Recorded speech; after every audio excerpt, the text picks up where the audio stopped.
Well, I think we have heard a message of profound unity among European and U.S. allies. The Munich Security Conference just took place for a few days, and the clear message from European leaders, from American leaders, was very much that there is an agreement on a broader sanctions package, an agreement on very specific measures if Russia invades Ukraine again. Of course, we're talking about a military invasion, but very, very clearly there is alliance unity on this issue. One possibility which has been discussed is Russia engaging in so-called gray zone warfare. In other words, it might not be quite clear where to draw the line in terms of an invasion. So will the countries be able to agree on what is the right moment to impose sanctions?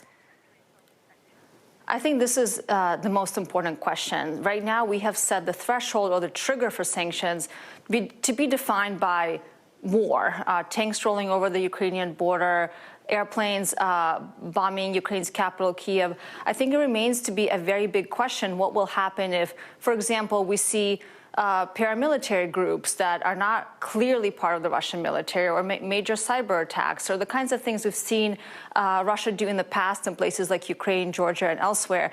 And unfortunately, there doesn't seem to be a huge amount of agreement. What do we do then if it's not a very, very clear invasion force? And in fact, this is a question we should be asking ourselves today. Already we're seeing a huge amount of shelling in the Donbass coming from the Russian-occupied regions and now hitting Ukrainian territory. And right now the Ukrainian side is not responding, but it's very unclear how long we'll be able to maintain this kind of situation without actually thinking about what do we do as a Western alliance.